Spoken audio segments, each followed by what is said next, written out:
country, it also repercutes in the geopolitics of other countries. So what could happen with this election in the Dominican Republic? Well, I think in one part we should precise. Let's remember that in this moment, President González, former president, who is now the new president of CARICOM, he also participated, in fact, his government participated in the integration of ALBA. He supported not only in the economic but also in other areas. It would be very interesting to figure out what would do the new government in the Dominican Republic. How have However, for some different reasons, I would dare to say, use the imperialism of the United States. Maybe that's why the Dominican Republic hasn't been accepted as a member of CARICOM. Thank you so much for this time that you have dedicated for the viewers of TeleSUR to reflect after these elections in the Dominican Republic. How's for you? Let's go to conclusions.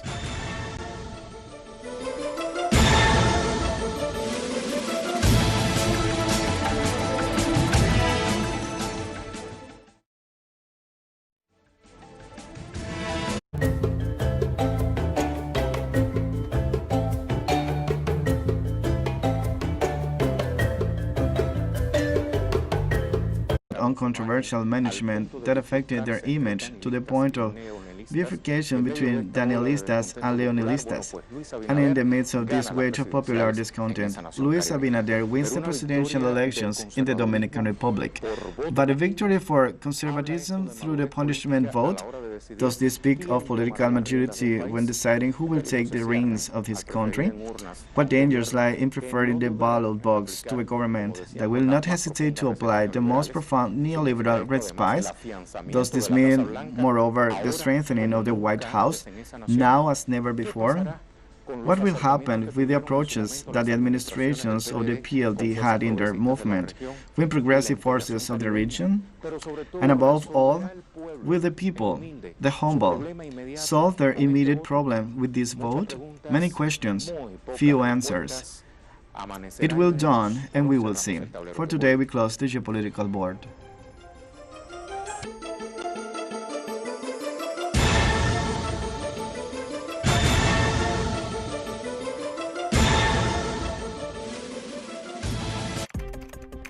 Follow our program minute by minute. Our signal in audio format is now also available on our website. Get the latest updated facts and news emerging around the world from a Latin American reliable angle.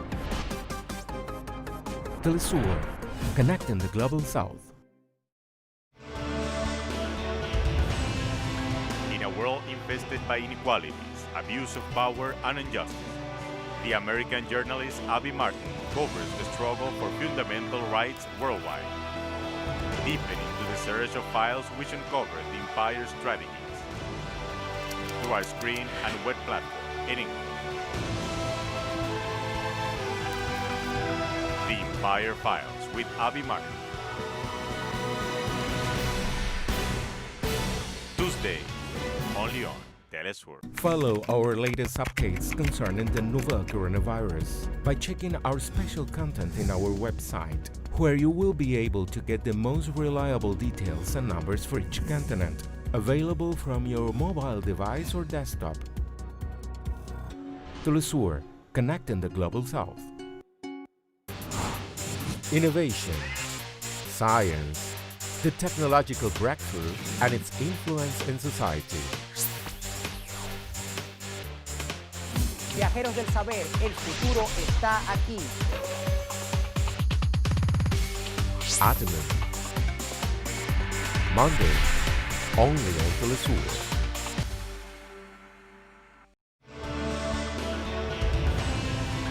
In a world infested by inequalities, abuse of power, and injustice, the American journalist Abby Martin covers the struggle for fundamental rights worldwide, deepening into the search of files which uncover the empire's strategies through our screen and web platform in English. The Empire Files with Abby Martin. Tuesday, only on TeleSUR. 为了保持身体健康，我冥想。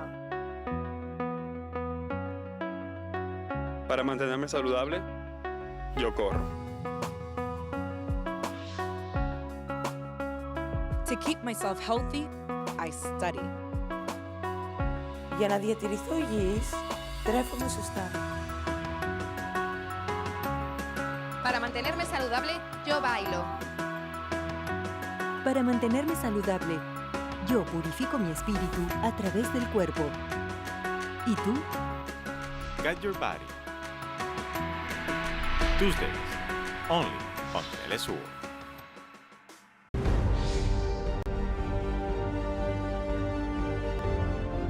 Acompañamos a los pueblos que resisten en cada una de sus luchas.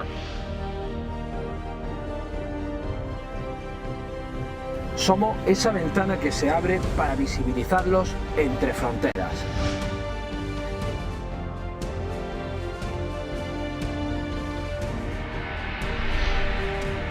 Thursdays, only on TeleSUR. Una travesía para descubrirnos.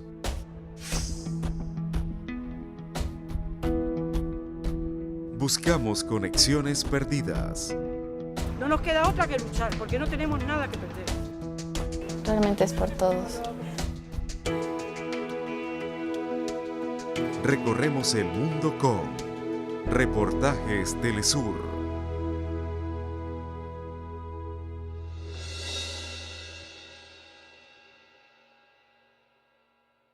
TeleSUR English presents a weekly program to discuss the political, economic and social issues affecting the Caribbean community.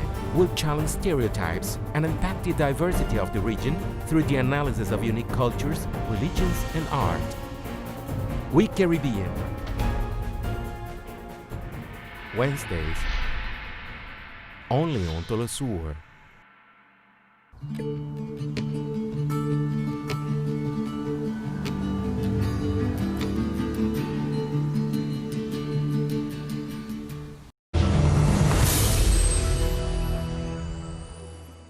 You're watching TeleSUR English. I'm Katrina Goss and these are the headlines at this hour. We begin in Brazil, where President Jair Bolsonaro has vetoed the mandatory use of face masks despite the country's COVID-19 health crisis. President Bolsonaro noted that the veto on the mandatory use of face masks also extended to the prison system, which holds over 700,000 inmates, most of whom in overcrowded conditions. Bolsonaro also removed regulations that ordered establishments to report on the preventative measures taken to curb the spread of the virus. This move comes as Brazil reports over 1.6 million COVID-19 cases and a death toll of more than 65,000. Mexican President Andrés Manuel López Obrador has confirmed details of his official visit to the United States as part of his first international tour. During a press conference, the president announced that he will meet with his US counterpart Donald Trump on Wednesday. The main topic to be discussed is the new North American Free Trade Agreement, which entered into force this month. President López Obrador also highlighted that this agreement between Mexico, the US and Canada opens a way to economic integration and guarantees fair salaries and employment benefits in the three countries. Regional authorities in Galicia, Spain announced a lockdown in the coastal district of A Mariña, located on Spain's northern Atlantic coast, following a COVID-19 outbreak.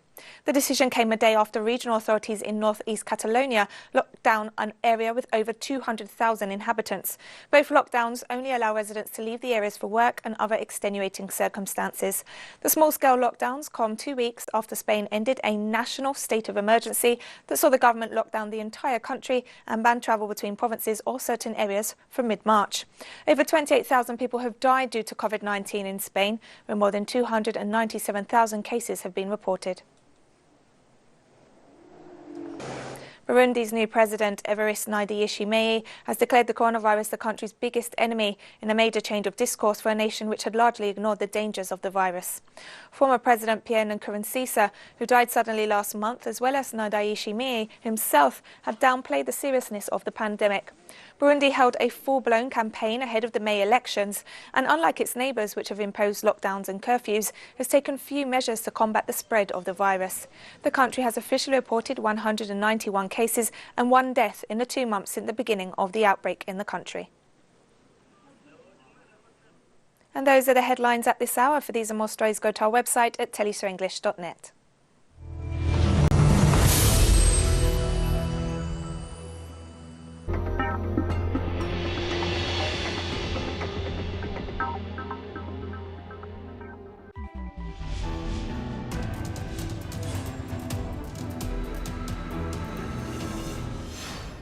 Hello, I'm Jorge Gestoso. Welcome to a new program. On today's show, how the coronavirus pandemic has been politicized in this electoral year in the US. Our guest, Emilio Viano, political analyst and professor emeritus of American University. Emilio Viano, a warm welcome to the program. Thank you for inviting me. Emilio, how you see the response so far to the pandemic from the government of President Trump? Well, I am with the experts, the doctors, the epidemiologists, those who work in the field, saying that it is an embarrassing disaster, the reply of the United States to the pandemic. Clearly, we were not prepared. And most of all, and this is the worst, is that the government, the federal government, did not want to admit that there was this problem, that it was serious, that it required emergency, urgent measures, and that they coordinate the response of the country in a unified, well-planned manner. I think that this has been the weakest point, the lack of coordination for part of the federal government. We have 50 states and then various other jurisdictions, the District of Columbia, Samoa, Puerto Rico, the Virgin Islands. We have almost 60 jurisdictions that cannot, each on its own, reply and organize a counterattack against the pandemic. Así que, so that it is absolutely necessary for the federal government to intervene and to coordinate. This was missing, and missing most of all because the president from the beginning didn't want even to admit that there was a problem and saw it as a nuisance. At one point he said that it would disappear miraculously one morning when we would wake up and it was gone. Because it doesn't thrive in higher temperatures and summer is coming. And some people believed it. So in that respect, I agree with the expert who say that it is embarrassing that a country like the US that prides itself in being a can-do type of culture where nothing stops Americans from solving a problem positively to find itself in these very dire straits with hundreds of thousands of cases and of dead people. There's a new recent Reuters poll that indicates that 55% of Americans disapprove the handling of President Trump of the pandemic, and in the virtual Democratic candidate Joe Biden says that the response of Trump to the pandemic was, quote unquote, almost criminal. What do you think? Well, certainly, as we already said, there is no question that the president did not want to invest seriously his time, his attention, the resources of the country to fight the coronavirus. He didn't even act as a unifier, as the father of the nation, as someone who can bring the nation together in a moment of tragic death and illnesses.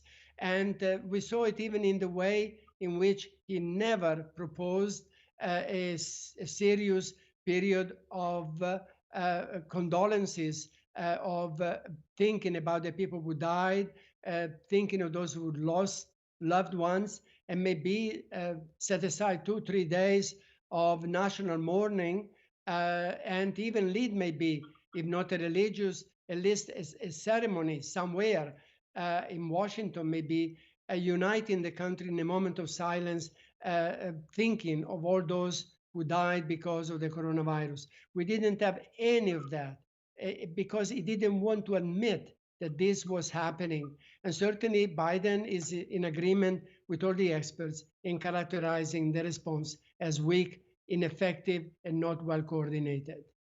President Trump was pushing and pushing, do you remember better than anyone else, that the confinement should have to finish, and he was pushing to reopen the economy, and there was a big discussion. He was pushing, and finally, especially the governors of his own Republican Party was opening the states earlier than the other ones. The fact is that as of today, more than half of the states of the country are showing significant increases on the cases and also hospitalizations, and there's agreement among the scientists that the COVID-19 is going to come back during the winter time.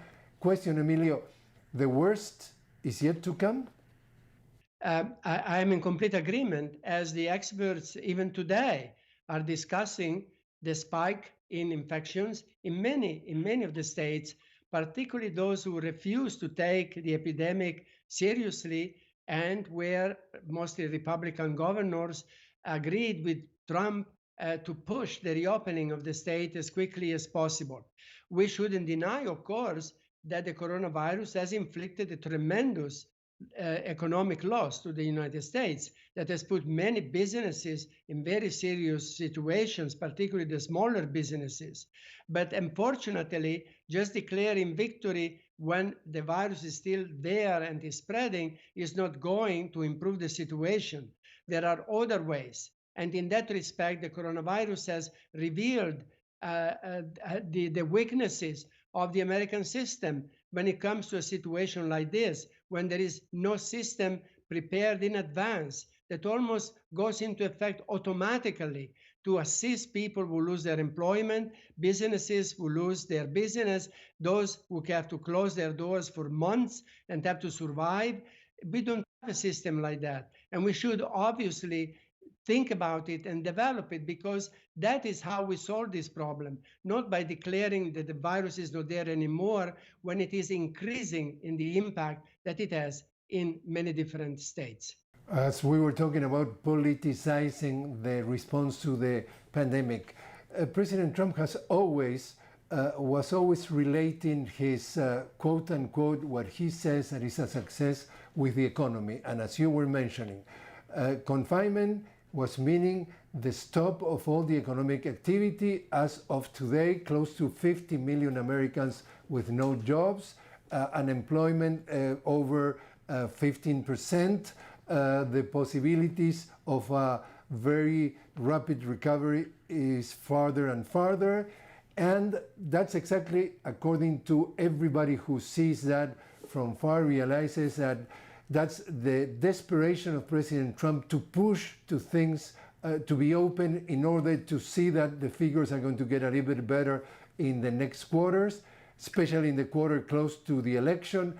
But there's something very clear, that his levels of popularity and acceptance are in free fall. According to Reuters, 13 points of advantage Biden against Trump. According to Trump's favorite TV news, Fox News, 12% of advantage of Biden against Trump.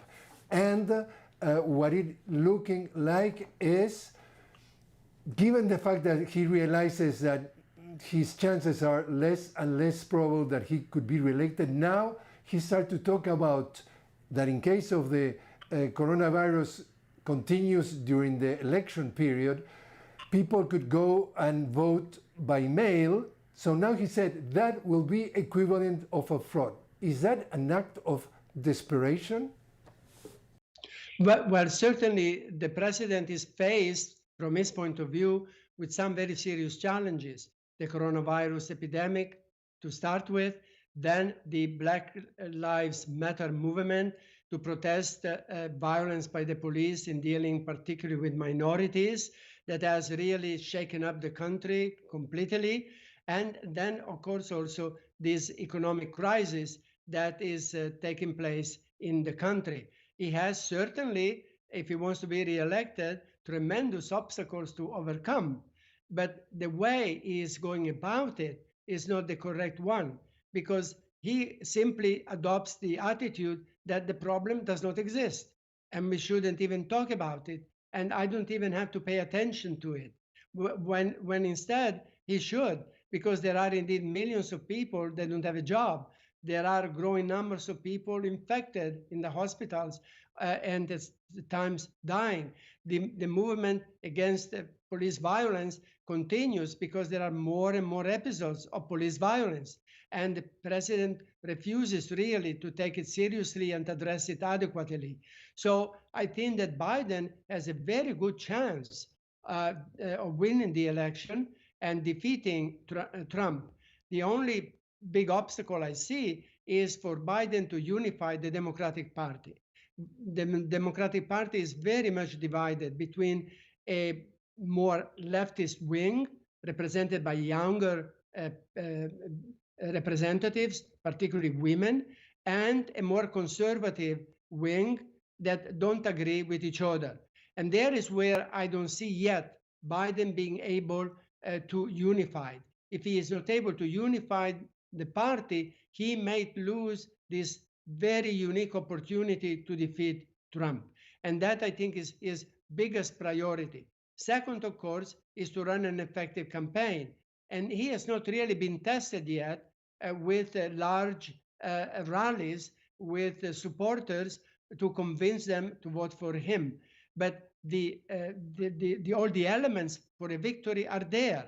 It is only a question of him to seize the opportunity and lead his campaign correctly, so that first he unifies the party, secondly demonstrate to the voters that he has the solutions and that he is capable, that he has what it takes, and thirdly, that he can effectively reply to an emergency situation like we are facing much better than Trump did.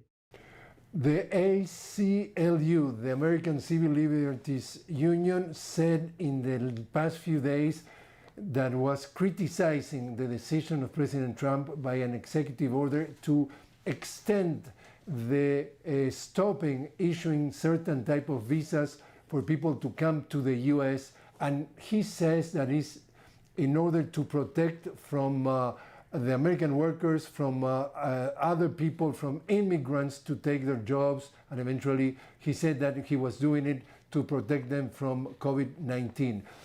Immigration has always been one of the issues. To paint the immigrants as negative, as threatened, as something that you have to be afraid of. Is this decision, again, another part of throwing red meat to his base to try to convince him that he is the one who defends them from this world of enemies coming from overseas? It is really ironic that these anti-immigrant measures are taken by someone who is the son of an immigrant mother, the grandson of an immigrant grandfather, who married an immigrant, and so on and so forth. In other words, someone who is first-generation American on the side of his mother, and who could really take pride in saying, this is the American dream. You can immigrate to this country and your son can become president, something that is basically impossible in the rest of the world.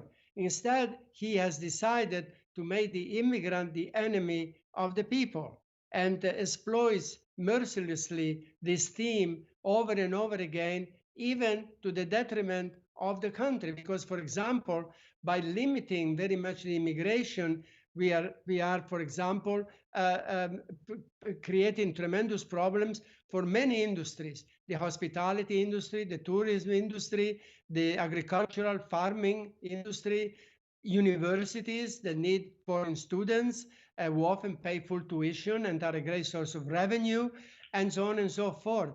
In other words, the country depends on immigration, particularly for the jobs that are not so well paying, that are not so attractive, that no one else wants to do. And it is really just a measure that he takes because indeed it pleases the ears of his supporters to present himself as their defensor, the one that is going to protect them, when in reality it is not that way, because in the end, we need immigrants to give the country the workers that it needs to function properly and to prosper. Masks have become a political statement? They have. Leaving the house with a mask or without a mask has become in this country a political statement. It is amazing when it should be commonsensical and also following the advice of the doctors, the epidemiologists, the experts that say if you are going public, protect others from you by wearing a mask and also protect yourself from inhaling what others might be sending your way that is infected. Well, it is clear by looking at supporters of Trump that none of them